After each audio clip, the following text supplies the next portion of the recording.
Epá, estamos bem, na graça de Deus. Pois, embora um bocado cansado, né? Do ponto de vista físico, é um grande esgotamento, mas, acima de tudo, do ponto de vista psicoemocional, estamos entre o espaço intermédio e o espaço mais alto, né? Estou a querer dizer isso por via do próprio processo da espiritualidade. Continuamos a estar conectados com aquela energia que é a energia universal, que é o Criador desse universo tão extenso. Mas estamos bem.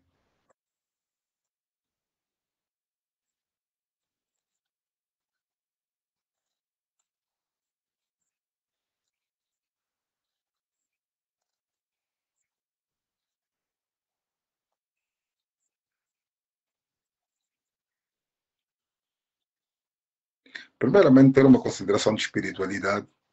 Eu sou uma pessoa que no passado já tinha ah, passado por um processo de meditação e muito jejum no passado. Eu estou a dizer aí praticamente há uns 10 anos atrás. Então a gente vai fazendo o reajustamento naturalmente. Com um bocado de.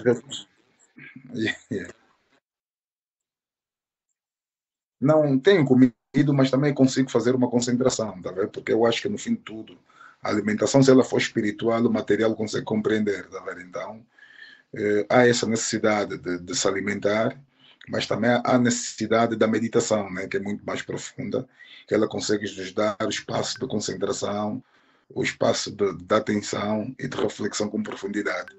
Então, do ponto de vista de logística, há alguma coisa ainda que nos possa levar a resistir durante algum tempo, tá vendo? Porque quando montamos essa estrutura campal, também tínhamos a ideia dos efeitos colaterais. Então, fomos obrigados a antecipar e temos uma estrutura de logística que ainda dá para suportar. E falamos com algumas pessoas que são pessoas muito próximas e pessoas de uma confiança extremamente restrita que conseguem trazer alguma coisa no sentido de manter os suprimentos. Né? Então, estamos aqui, estamos numa batalha campal. O mais importante é tentar levar a mensagem no sentido de emancipar a consciência dos angolanos para entrarmos por um processo de uma grande luta que eu acredito que o processo é longo, mas será um processo vitorioso por via da desobediência civil, né? Porque a gente não acredita de facto que estamos instaurado em Angola um governo, porque um governo tem que estar instaurado.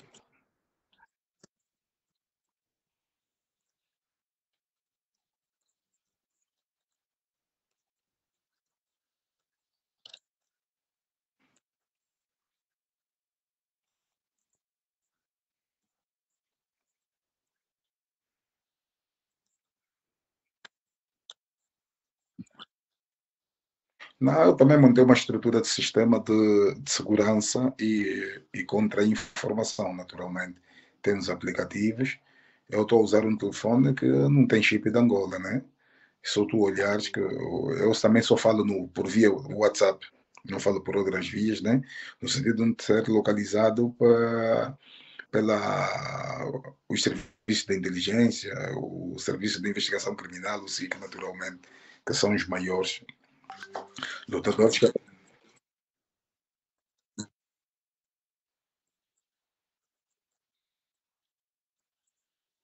Não estou a querer dizer que esteja mais alta, mas eu acho que o problema para mim não são os meios técnicos, é a estratégia que tu montas no sentido de tentar escapar por essas ferramentas. Né? Nós sabemos que existe o CISP, que é o Sistema Integrado de Serviço Público. Ele é muito forte, o SIC é muito forte, o CINS é muito forte. Mas epá, também tenho que dizer aqui, para mim, primeiramente, a Deus, o Criador desse universo tão extenso. Não vou querer dizer que seja sorte, mas acredito que é a vontade do Criador. Então, epá, a gente vai fazer manobras de diversão, entra de um lado, sai do outro. E epá, estamos aqui a resistir, né? Até onde puder, na vontade do Criador. Mas por enquanto estamos a resistir e essa é a nossa grande pretensão, tá vendo? Então eu não vejo muito os meus técnicos. Eu vejo mais a estratégia e a sabedoria. E acima de tudo, essa grande proteção do universo, do Zambia um pouco das tradições.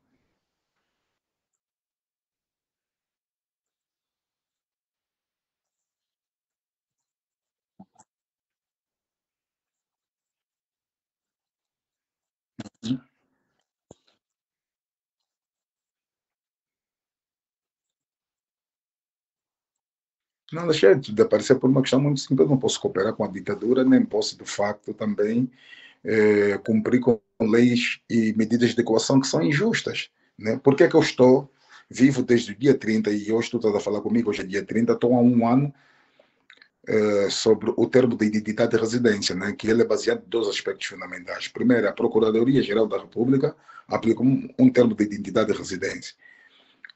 E nesse termo de identidade de residência, com base a própria acariação, ou seja, o interrogatório que eu passei no SIC, 6 a 8 horas de interrogatório, o que é que vai acontecer? Eles me entregam a Procuradoria-Geral da República e eles me aplicam sanções, né? Que são 5 crimes que me foram imputados. Estou a falar essencialmente associação criminosa, injúria e difamação contra a imagem do Presidente da República. O outro é associação criminosa, já citei. O outro é instigação à desobediência civil. O outro é instigação à rebelião. E esquece um outro ponto que faria, de facto, 5. E sou um indivíduo que, por via da PGR, nessas medidas de coação, sou proibido de sair do país. Não posso sair de Luanda durante 5 dias, ficar fora da cidade de Luanda. Não posso ficar durante 5 dias fora de casa. Não posso sair de Luanda sem pedir às autoridades por via da PGR. Não posso sair do país sem pedir por via das autoridades também por via da PGR. E o SIC passa dentro desse processo como um fiscalizador. Eu tenho que ter uma presença permanente, periódica, uma vez por mês, que é para assinar a minha presença de que estou em Luanda, estou localizado. Já não lembro, mas eu penso que foi aí, provavelmente em setembro, não, entre outubro ou novembro.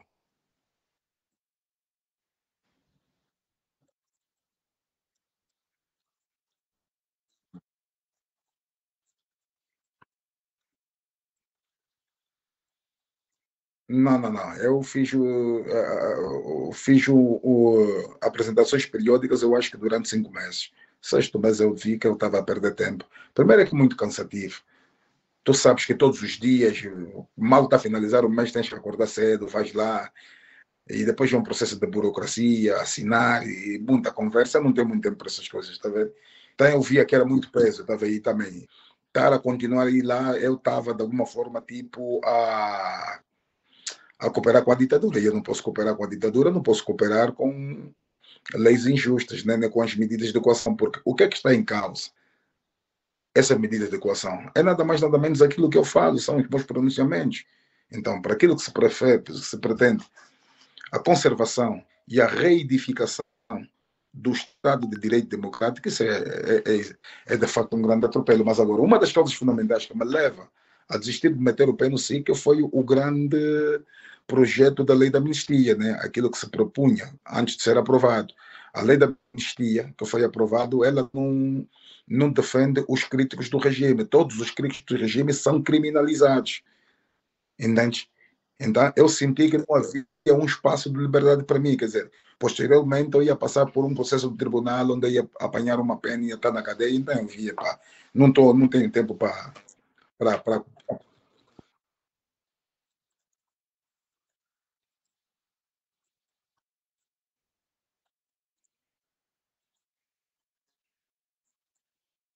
Não, claro. E eu vejo que, pá, se estivesse preso, se calhar não estaríamos a fazer o grande barulho que estamos a fazer no dia 31 de março, está a ver? Porque o grande objetivo do regime neste momento, olhando João Lourenço como um presidente que está no poder, por via da ilegitimidade e da fraude eleitoral, ele não quer ter o espaço do meio, que é o espaço intermediário, que é a força de consciência cívica. Ele quer ter espaço de meio totalmente desarmado com essas medidas de coação, que é para ter um grande combate com os partidos da oposição. Estou a falar, nomeadamente, o grande projeto da Frente Patriótica Unida. O objetivo deles é bater ali, é bater na Unida. Não estou a querer dizer que nós que damos um espaço intermédio defendemos os partidos, não. Ele quer desgastar o espaço físico, olha, o espaço de consciência cívica, que é extremamente importante, se elevar a consciência cívica, para que Angola também comece a tentar ensaiar a consciência cívica fora da polarização político-partidária, em que para se discutir o país tem que ser de facto político e de alguma agremiação política. Estamos a falar essencialmente dos partidos, não. Nós estamos a tentar experimentar os outsiders, aqueles que não têm nada a ver com partidos políticos, mas aqueles que têm a ver com aqueles que são os grandes interesses supremos do povo angolano. Então, o MPLA não quer ter esse espaço, porque ele sabe que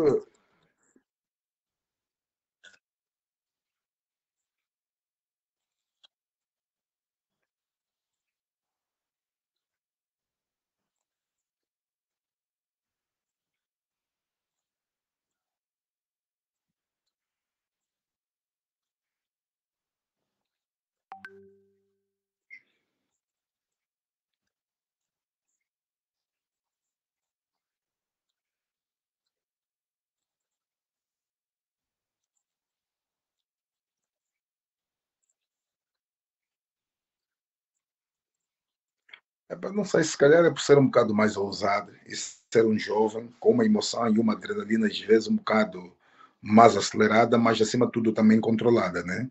E tenho o máximo respeito dessas pessoas que você citou, esses jornalistas, que eu tenho muito respeito e uma grande admiração. Cota Reginaldo Silva, sabe? E eu tenho dito isso cara a cara. E o Cota Graça Campos é, para mim, um grande mestre. Mas eu penso que o alcance das suas mensagens se calhar não vão ao nível daquilo que a gente faz, porque a gente inspira jovens, a gente inspira, aliás, concilia gerações, desde os mais cotas, os mais jovens e os mais putos, está a ver? Então, eu penso que seja nessa perspectiva, está a ver? E depois aqueles cotas já têm uma outra tarimba, têm também uma outra estrada, têm também um outro segmento, acima de tudo, de proteção, diferente de mim. Eu não tenho essa proteção, então vou ser sempre um elo fraco, fragilizado, está a ver? Então eu consigo respeitar a grande contribuição dos cotas, naturalmente, mas se calhar aqui o verbo tem muito mais velocidade do que a escrita, está a ver?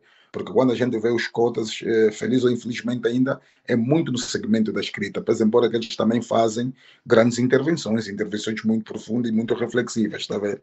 Mas eu penso que o nosso lado aqui é que eles não querem ter um espaço intermédio, não querem que se crie a elevação da consciência cívica que vai dar origem da unidade nacional. Se der origem da unidade nacional, a gente vai entrar por um processo, de facto, da própria desobediência civil, porque a gente não vai aceitar.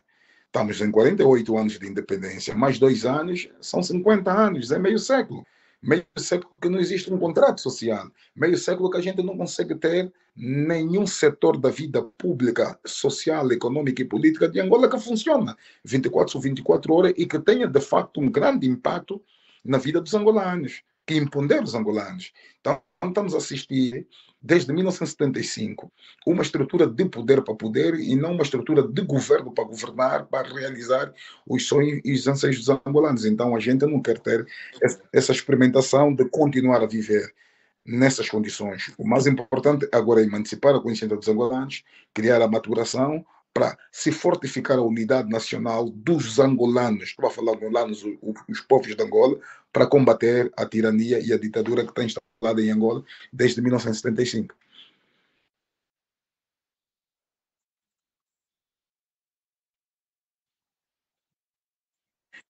Eu acho que não existe o pior erro. A própria governação dele em si é um erro. É que é para você ver que, por exemplo, em 2017, quando ele chegou ao poder, ela apresentava para todos os angolanos, de alguma forma, de uma maneira geral, como um farol de esperança em resultado do estado de coma profundo que nós estamos a viver, de uma governação que nos sufocou durante 38 anos, do José Eduardo Santos, né, o ex-presidente, naturalmente.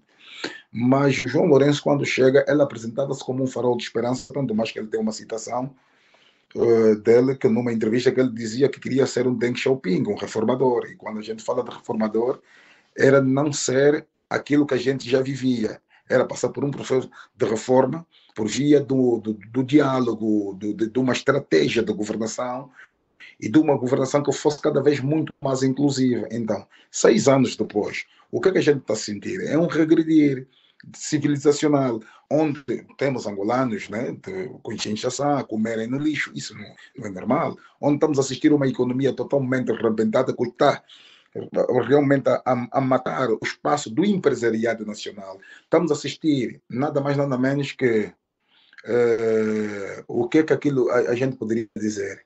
É, o diluir da soberania nacional, porque o grande espaço da soberania nacional, se a gente olhar no campo da economia, estamos a ver uma grande invasão dos grandes empresários estrangeiros que estão no setor econômico, no setor financeiro, que estão no setor comercial. Entende? Há uma elite estrangeira. Não sou contra essa elite, naturalmente, porque também vem investir em Angola, mas era preciso ter aqui a equidade, o equilíbrio, porque tinha de existir dentro desses espaços de concorrência os próprios empresários angolanos, e isso não existe. E quando a gente olha o que ele está a fazer do ponto de vista do próprio combate à corrupção, que acaba por ser a sua grande bandeira de governação, é um combate à corrupção seletivo, sem você fazer.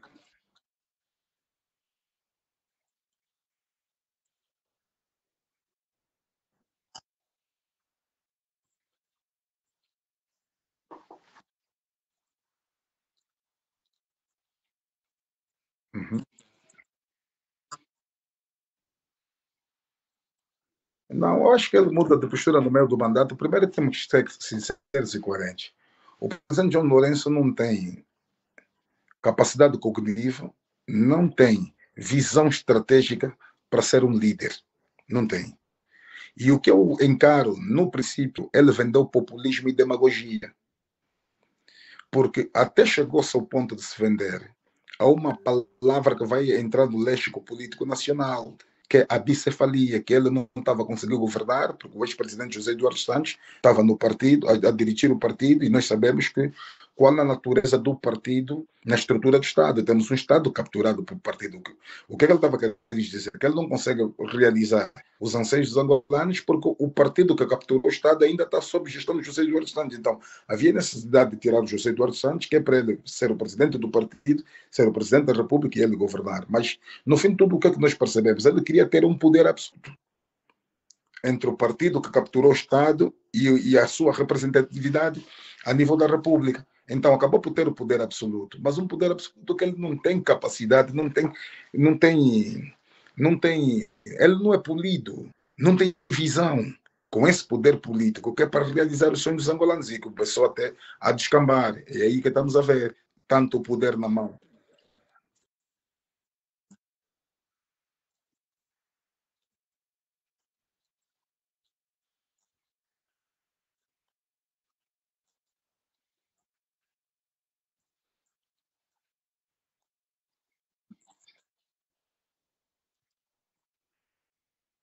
Não, não vejo isso. Eu vejo que ele vai fazer, vai fazer. O que é que ele vai fazer? Ele consegue se impor no partido porque ele é presidente do partido e é presidente da República de Angola e o partido capturou o Estado. Então ele tem as instituições no sentido de criar medidas de coação e terrorismo psicológico contra os seus próprios parceiros. É só tu olhares o próprio combate à corrupção. É um combate seletivo. Vai para a cadeia quem ele aponta dedo. Não vai para a cadeia quem a justiça, assim, por via da transparência e da moralidade da justiça, aponta, pega o indivíduo e o coloca na cadeia. Ele tem o poder absoluto, tem, de facto, porque ele é presidente do partido. E o partido capturou o Estado desde 1975. O que ele não tem é capacidade de liderança, de entender os fenômenos econômicos, políticos e principalmente da geopolítica e geoestratégica mundial. Ele não tem essa capacidade. Não tem. É só ver que ele não é um presidente que tem um perfil de unidade, ele tem um perfil de separar. E ele não separa o país, ele separa o partido dele e depois, consequentemente, separa a sociedade. Ele está a fazer uma luta de cartéis. Neste momento que ele tem o poder absoluto, tem as instituições do Estado, ele combate todos os adversários, todos os oponentes, quer do partido, fora do partido, por via das instituições que são do Estado. Tá vendo? Isso é que é extremamente grave. Quando a gente olha para o João Lourenço, ele não tem capacidade, não tem.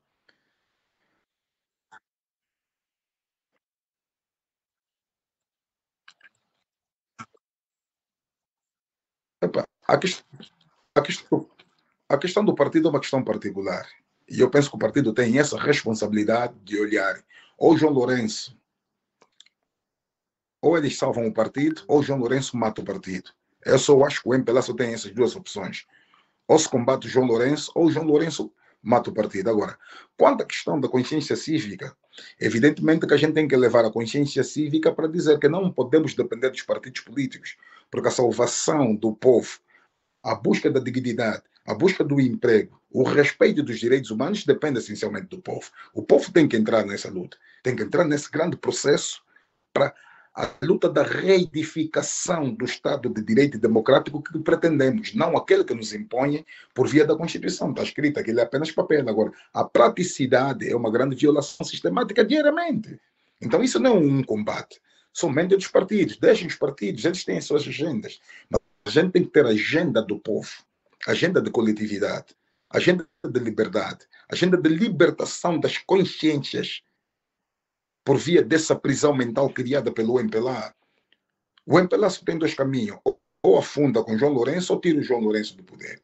Porque se manter o João Lourenço, o MPLA vai cair sempre. Então isso é um assunto deles. Isso não é um assunto que nos diz respeito a nós como cidadãos ao Estado, porque o MPLA é só uma instituição, mas que infelizmente capturou o Estado, que isso para nós é que é um grande crime.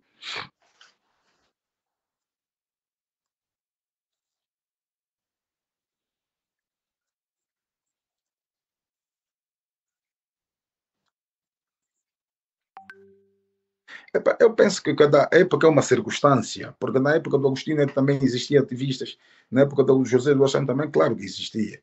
O grande problema para nós é o MPLA. O maior câncer que a gente tem, o Covid-19 para os angolanos, é o MPLA. Então não está em causa o presidente da República, porque só vemos que desde 1975 que se proclamou a independência de Angola, o próprio Agostinho Neto já assassinou mais de 80 mil pessoas no 27 de maio. E ele vai criar, ou seja, vai fundar em Angola o sistema de medo e de repressão. José Eduardo Santos vai consolidar o poder, um poder de longevidade do partido único, da arrogância e da petulância. O João Lourenço está a dar sequência. Então, o grande problema é o MPLA, não é só o presidente. Pese embora que os presidentes do MPLA também são grande influência no próprio processo de governação do braço de ferro, de punho de ferro, em Angola. Entende? Então, a minha questão não é se um ficou mais duro ou o outro, não, mano. O grande problema é que a vida dos angolanos não se realiza nem com Agostinho Neto, nem com José Eduardo Santos, nem com João Lourenço. Continuamos pobres, continuamos dependentes, com uma soberania totalmente violada. Entende? Com um país que vive tu com quase 70% daquilo que a gente consome é baseado na importação. Entender? Um país cheio de recursos hídricos, um país cheio de recursos minerais, mas com uma população extremamente pobre. Estamos a entrar na casa dos quase 70% da população de Angola vive do mercado informal. Então a estrutura está apodrecida, é o MPLA que é o câncer. Não importa se é o Agostinho Neto, São José Eduardo Santos, sem o João Lourenço. Agostinho Neto teve assassinato em massa no 27 de maio de 1977. José Eduardo Santos teve genocídios. O João Lourenço tem genocídios também. Todos eles têm a mão suja e manchada de sangue. Entende?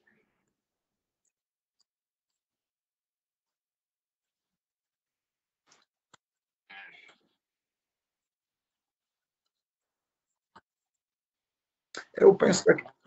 Uhum.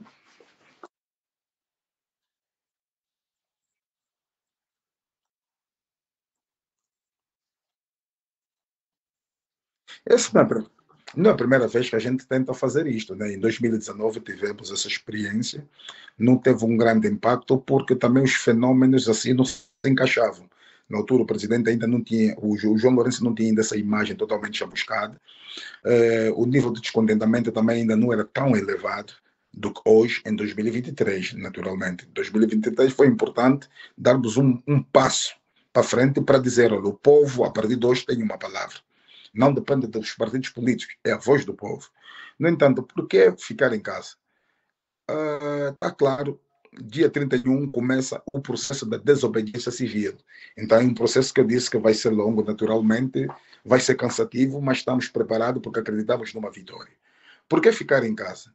Queríamos experimentar uma reflexão com profundidade de Cabinda Gunene, do Mar Leste, de todos os angolanos, em família para refletirmos o país. Que é uma maneira muito mais profunda do ponto de vista de chocar com a estrutura governamental. Primeiro é que o Estado nesse dia, ou seja, o governo, não vai produzir riqueza. Vamos ficar em casa, vamos paralisar, e vamos ficar em casa, não vamos para a rua, também não haverá mortes. Vamos ter que salvaguardar as vidas. Não haverá polícias a tirarem gás lacrimogêneo, a baterem com pureta, a prenderem pessoas. Vamos ficar todos em casa. Então, polícia vai ter muito trabalho. Então, isso abala a estrutura do regime, porque começa a se ver que é possível se derrubar o regime por via de uma consciência coletiva na base da unidade. Então, por que o governo está a apostar muito na contra-informação, na propaganda e na contra-campanha? Porque eles percebem que estamos a abanar com a estrutura. Estamos, não o gangster, não, estamos a abanar. A campanha do povo está a abanar a estrutura. Tá vendo? Então, vamos começar de cá em cá. Não precisamos mais do dia 31.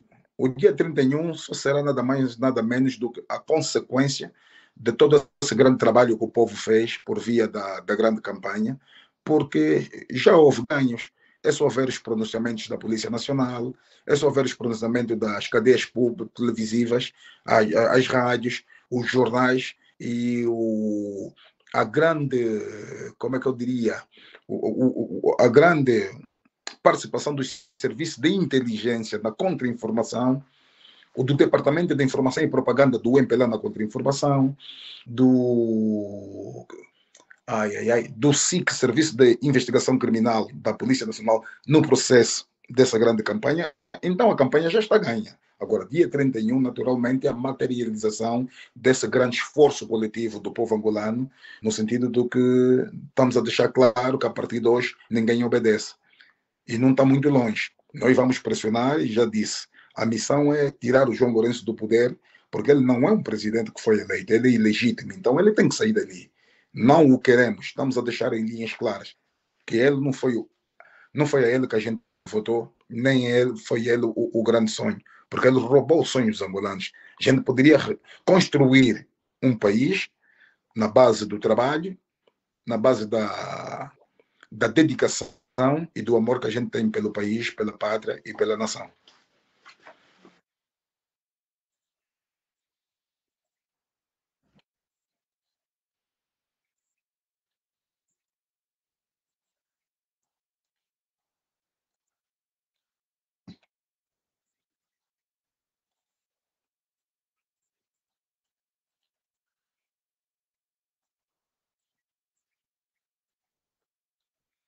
Não, o grito é um grito popular, naturalmente, e nós estamos numa sociedade de coletividade, né?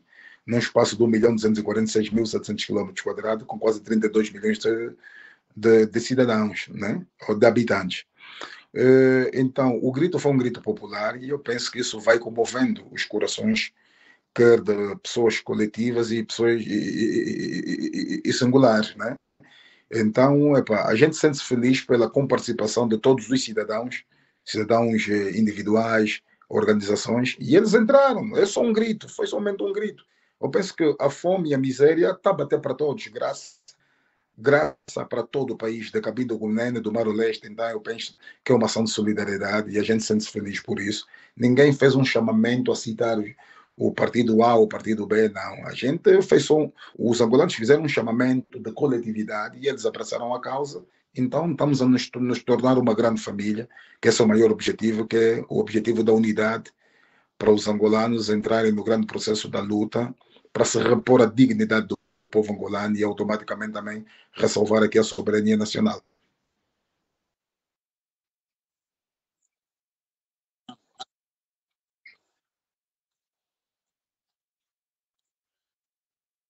Não,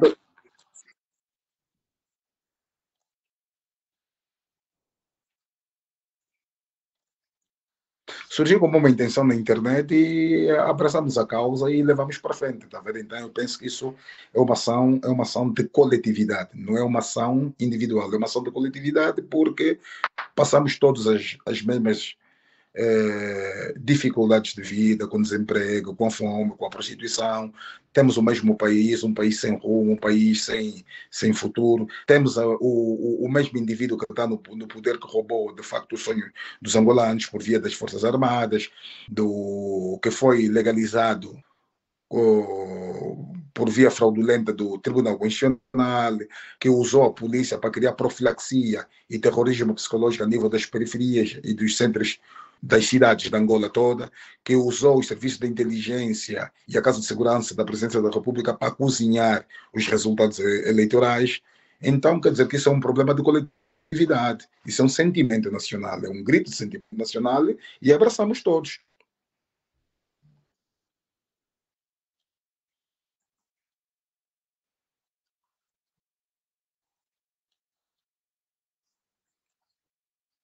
Uhum. Ok.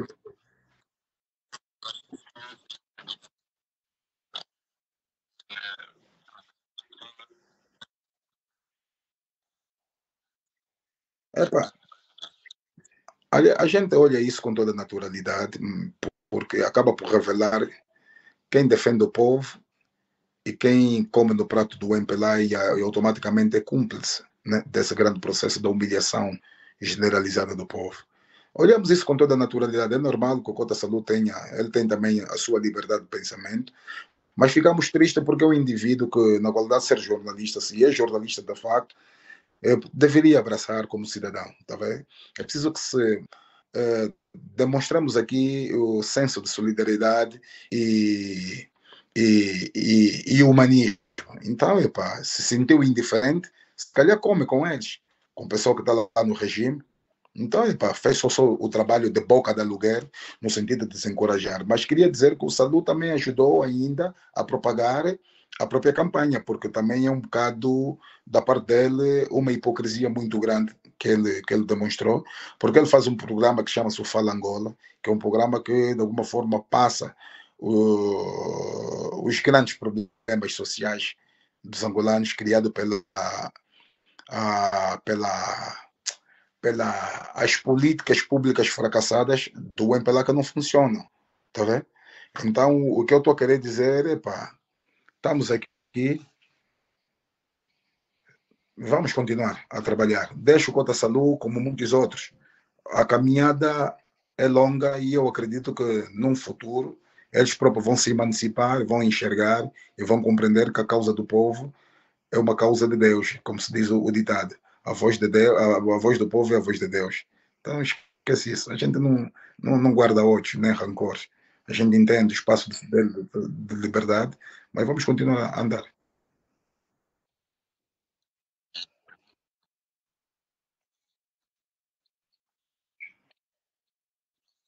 Não, vamos fazer essencialmente. Mas vamos fazer uma cobertura. Não, a partir da minha página do Facebook, Gangsta77 Facebook, vamos fazer uma cobertura amanhã, que é para fazer um respaldo, né, sobre o que de facto irá acontecer, né?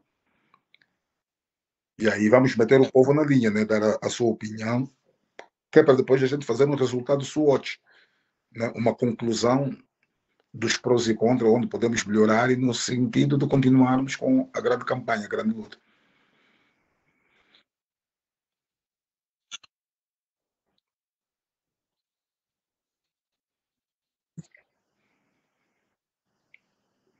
E sinto.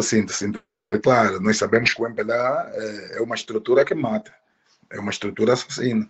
Então tem a vida em risco e queria, a partir daqui do Clube KTV, fazer um apelo à comunidade internacional, essencialmente à União Africana, à União Europeia, os Estados Unidos da América, a Human Rights, as Nações Unidas, que pá, eu corro perigo, sou um alvo a bater pelo MPLA, essencialmente na mão do senhor João Lourenço, porque pá, aquilo que a gente defende do ponto de vista dos pronunciamentos atrapalha a sua governação e ele não quer que apareçam indivíduos que tentam esclarecer o povo. Esses indivíduos são automaticamente vistos como alvos a bater. Então eu estou nesse processo, tanto mais que há uns dias atrás tive, de fato, a minha família, tenho irmãs minhas que foram retidas durante quase 4 horas e passaram por um processo de interrogatório muito pesado, sob uma pressão de um terrorismo psicológico, no sentido de elas tentarem falar aos torturadores do SIC onde eu estou localizado. Só que, graças a Deus, também existia uma equipa de advogados no local, conseguiram gerir o processo e elas acabaram por demonstrar maturidade e não falaram nada.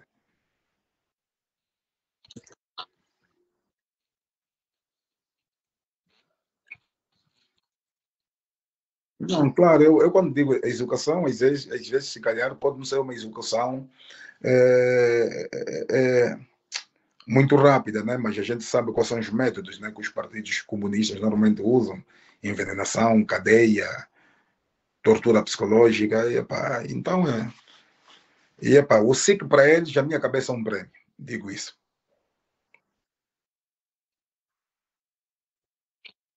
Não, prefiro correr o risco, porque o que está em causa são as convicções que a gente defende e os objetivos da gente alcançar a dignidade do povo angolano, né? Em conjunto, todos nós, não eu essencialmente, mas uma mente que cheia de medos é uma mente que não tem sonhos.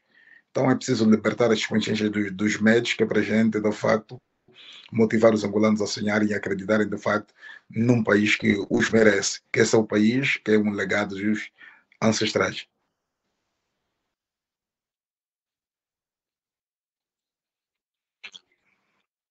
Dia 31 de março, espero que todo mundo fique em casa. Vamos refletir Angola, porque é extremamente importante, porque está a começar aqui a nascer o grande processo da desobediência civil. Não podemos obedecer leis injustas, nem governos que não realizam as nossas aspirações, nem os nossos sonhos. Muito obrigado, Globo Cap. Que Deus vos abençoe também.